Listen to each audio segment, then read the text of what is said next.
I begin to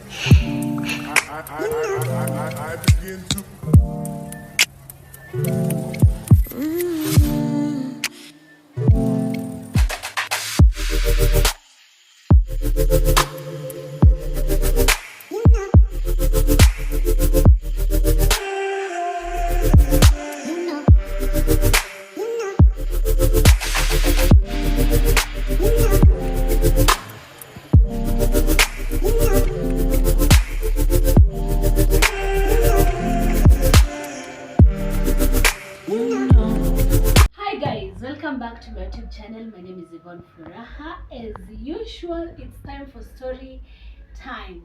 When I started this channel, I told you that it would be about story of my life, what people go through, what people undergo, what everyday's life. So today I decided to bring an invisible audience which will be audible in my channel. If you did not understand that, kindly look for more information about what I've just said. But they will not be seen here in this channel. But if you want to see them, holler me. Kama uko na 1.5 billion. Yeah, you'll just see them. Actually, nitawaleta wakuwe your personal caregivers for the night.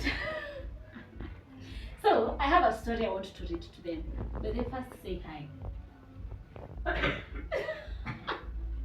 Simsema hi. Hi. Hi. Hi. Okay, so I have a story that I want to read you guys. Namchangamke, please. Hi. Yeah. So it is a story of, it is a campus story, love story, campus love story. So you should listen to it carefully, and at the end of the video or katikati you can give your comments on what you think about the story. Okay? So it's exactly 2 years ago, Sam and I separately encountered debilitating. I am a Gikuyu. Kindly do not give me, I don't know what. So exactly 2 years ago, Sam and I separately encountered debilitating, extremely emotional breakups that nearly broke us. We had both been dumped by our first true lovers. Sam had dated for a year while I had known my girlfriend for only 3 months. So obviously Sam was doubly ruined since he had invested much more time, emotions and resources. That is not to say I wasn't affected. Because campus is campus, breakups among students are inevitable. You are bound to part ways with your student partner at some point. This is the rule. However, I have observed that campus girls usually carry on as if nothing happened. Is that true? Yes. Carry on as nothing happened. Oh, really? For real. Mm-mm. Yeah, most of them. They carry on. Okay, but women. But women, we take those heartbreaks to heart mostly because they are usually the the what? The first in our dating lives. When a woman leaves you, it often comes as an indication, nay, a confirmation, or your inadequacy is in terms of finances, intelligence, and even emotional maturity, which is true. You have to look at the emotional maturity, financial status. A girl Even cannot. upstairs maturity. Yeah, even upstairs maturity, exactly. It crushes one's ego, hurts one's pride, and negatively impacts one's self-esteem. What an evil distraction. It takes great fortitude to bounce back. Now the story continues. During that difficult period, Sam and I never tried to act tough. We opened up fully as we ate sour grapes. We had a moment where we lashed out at the women in our lives, past and present. It was beneficial to the heart and it did lessen the pain. Since our two women, so these are two guys, since our two women had already begun new relationships with other males on our campus who were truly our friends, we were tormented by their ghosts for the rest of the semester. It is never funny to witness your girlfriend spending the night in a room in your hall or residence like Sam did, or to see her strolling around with your male classmate all the time. Hiyo nayo ni chungu. I know. It hurt a lot. When things got too much for Sam to bear, he moved from our hostel, but we still remained friends. The girls were kind enough to say hello and call every now and then, but we had learned our lesson the hard way. Truly, there is no greater teacher than experience. My ex-girlfriend had accused me of being constantly busy and never making time for her. Okay. Perhaps I was guilty as charged, but I feel there was more to it, and I hope she will tell me the full story soon. I bore my scars with grace, but I can't say the same for Sam. I have never seen a brother in so much pain. He had been enjoying the most blissful relationship. What is blissful? Okay, okay. Tuongee kwa sauti. Blissful relationship, born of childhood trust and loyalty. Kumaanisha wamedate for long. Ama wamejuana for long. No. I had warned him about that, but don't we all do that in our first relationships before we meet reality with all its ugly whatever monsters? Maybe Sam was naive, or perhaps he was unaware that life is a series of disappointments. How often do you witness a nice lady committing her heart to a man who abuses her and causes her to despise men for the rest of her life? Unaelewa? Love is the riskiest venture. You devote your heart and body to someone, then they ditch you after using you. Men take advantage of women take advantage of men. It all comes down to who is on the receiving end at the end of the day. Here is the solid hope that we will all learn that sometimes those we love so much can let us down.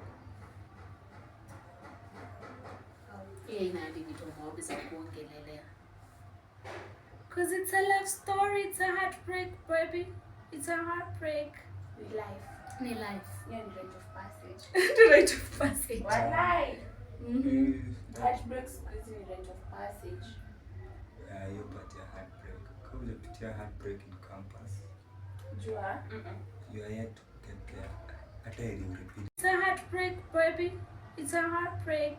With life. Ni life. Yeah, the rite of passage. The rite of passage. Walai. Eh, Heartbreak siku hizi ni rite of passage. hiyo part ya heartbreak. Kama hujapitia heartbreak in campus, Jua? you are yet to get there. Hata ili urepeat, lakini lazima upitie heartbreak campus. Yes. But people say it's not a must. No. Kuna mtu amedate mtu wake wa kwanza and life was sweet. But utapata kwa relationship yao kuna hiccups mingi. Yeah. Okay. Because someone will try to experience the outside world, how it is. But still. Still what? Kuna watu whether you guys don't know. Kuna watu experience love na waka have a blast, waka enjoy. Hadi sahi they are married and everything. Aya, kuna history. The lucky ones. Na wanakuanga few. Yeah, very few. Very Yeah. few, very few. They are very few. Say you'll find a great proportion of girls who are virgins right now. The proportion is very few. It's more 1%. than it was, yeah. Yeah. So once you find a person like that, appreciate. Kaza ingine ni ngumu. Siku hizi ni kawaida. Yeah. Okay. You've been broken. Ati the sailors, okay. This is a story of a 11-year-old girl. Sasa ni letter ameandikia mamake. Anasema, okay, tusikie kwanza the story. 11-year-old child committed suicide on his mother's birthday as a birthday gift to his mother. He left a letter saying, "On today's special day, I want you to be the happiest parent ever. You always tell me every day that happiness left your life the day I was born. You told me Dad left because of me. So today I want to change things. I want you to be very happy and live as if I never existed. You told me you would never look at me with love, but I always loved you and I admired you as the best mom on earth. I hope one day you'll think of me. I hope in heaven you'll finally hold me and kiss me. The best gift I would give you is living your life as you've always told me you wished I was never born. I love you, mom. Happy birthday.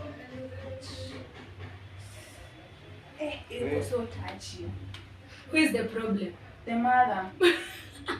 But the mother, maybe the mother was hurt. Skatai. But the nini, sio yeye mtu wa kwanza kukuwa na nini, early pregnancy na baba mtoto akamkataa. Yo. Unajua ina taking time but not that long. But what? Like why would, okay, mimi leo you 11-year-old child. Kuishi na it's a lot of. Unajua huyo mama angefeel gap mbili mtoto lakini yeye hayuko hapo. Akufeel any. Ndio maana huyo mtoto ana feel at least kuna some gap.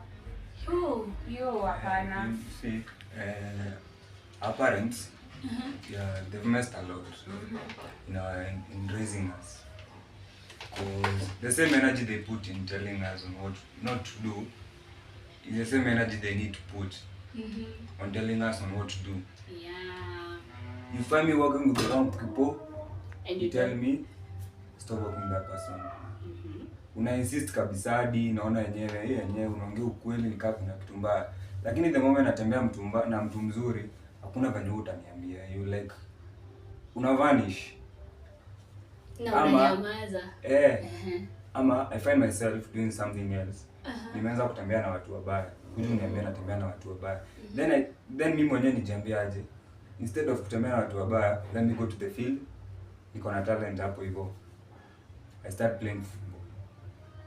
Mzazi akuja niambia aje. Wewe acha focus na masomo. See, that's my talent. Umeniambia nachana na masomo, nitasoma ni chizi. Nirudi wapi kwa mabeshte wabaya? Yeah.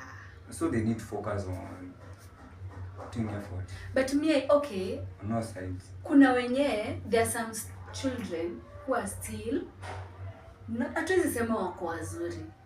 But the parents have raised them well. So unaweza sema hapo makosa ni ya nani? Peer pressure, bado mtoto. Yeah, peer pressure. Yeah, maybe peer pressure. But in this case of this child, me I blame the dad. Hadi mama. Hadi mama kuna makosa. Yes. Mtoto si mtu wa kublame, si ako na makosa. Nimesema I blame the dad. I don't blame the child. The child actually has no mistake. We blame the parents. Yeah, the parents. The mother. Me the mother. Oh, there are things you can't talk to your parents about.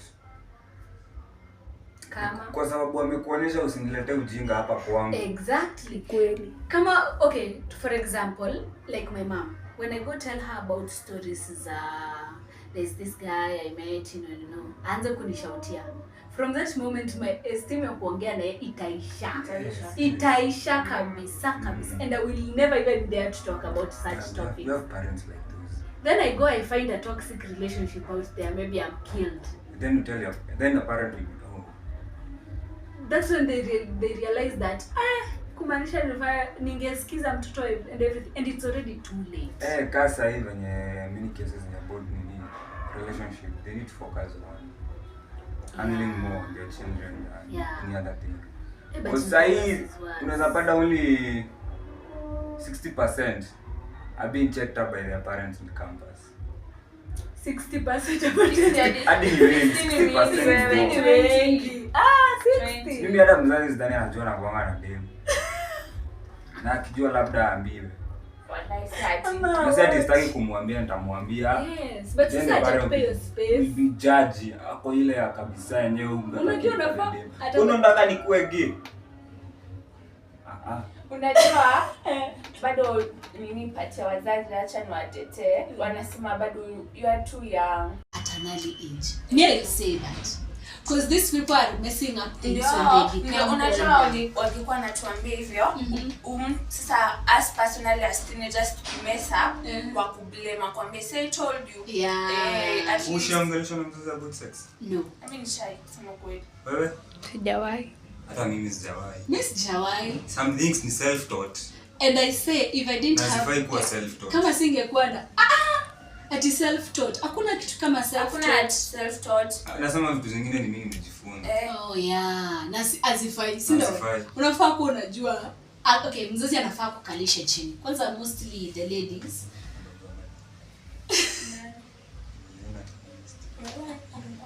Mtu anafaa kukalisha chini. Nini?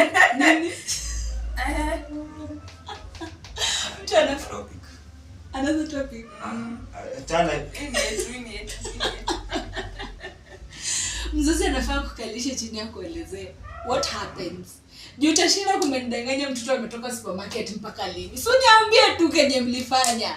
I know these things. Nijue one day I'm going to go gun. Unajua bado kuna vitu zingine hasa ladies acha tujiongelee. Mlikuwa mnafunzwa na chaku ni pad. Leo responsibility ya mama. Nani exactly. Personally mimi my mom didn't. For ali mimi nilifunzwa shule. Mimi nilifunzwa shule. Sasa after hapo akajua but then afika hapa no at least I take initiative. Akanifunza mara moja. Imagine situation yenye shule amgefunzwa. Wallahi. Imagine that situation. And it is very embarrassing for a girl. It is very embarrassing for a girl kwenda kuambia mamake, "Mom, nimeanza periods nifunze kuvaa pad." It is really embarrassing. It's not supposed to be embarrassing. Yes, it is because the space that you've created between me and you, Unajua it feels awkward. Teenager, hiyo sasa. Yes. Atuko kwa wazungu, tuko Afrika. Mali unamwambia story ya pad. Okay, there are some parents who tamwambia story ya pad, anakuuliza hizo ni nini? Because she's a drunkard or he's a drunkard ajui. Ama uko na single dad. Ama uko na siblings. Yeah. Siblings wanasaidia wapi? Wakubwa ama wadogo?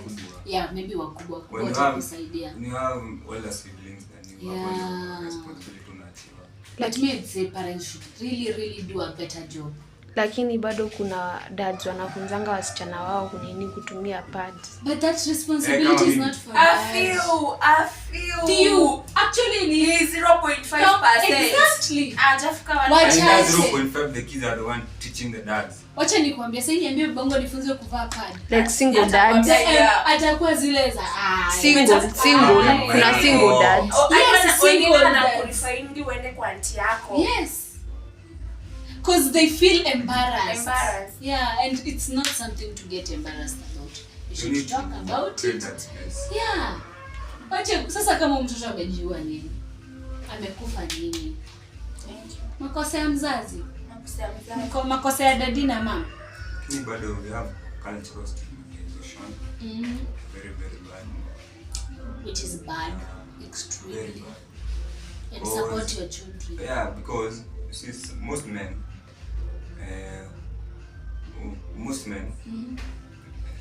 wana mzazi the dad mwanaume ni kujitegemea, a man will always be himself. So unakuta ametembea, he's having some issues.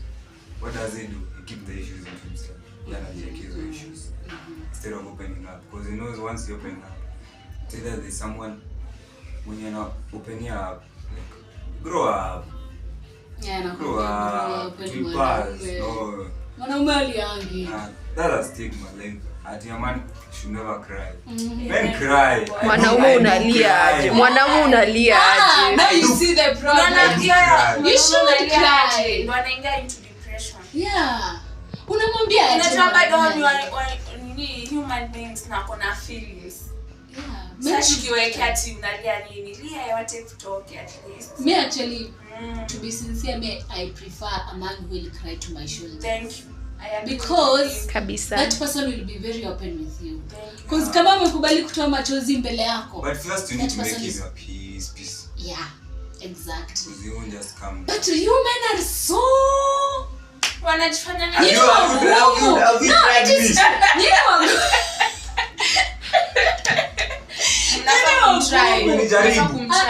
Nini wagumu? Not you. We are not your this story inakuwa gumu. So the society expects us to be that we are strong. When I come to you open up, then whatever you say. Nowadays opening up is like going to a police station. Whatever you say shall be used against you. True. You see? Even in the court of law. I can't tell. I once was a gay. kiss someone, then you'll be Hiyo nayo ni mbaya. Hiyo ni mbaya. For real. Let's talk listen, happy pride. You'll be what happened? Oh, I'm sorry. How do you feel about that? You're regretting all that. How do you feel about it? Then you find me outside there with a girl, and you're like, gay, my girlfriend. But No, everyone, no change. What? No change. Okay, fine. Tukubali the fact that me personally ningekujaji. See, Ukujua judge hiyo so story. sad. We listen but we don't judge. Atuchakataa. But still, ukujua niambie you are gay. Happy pride.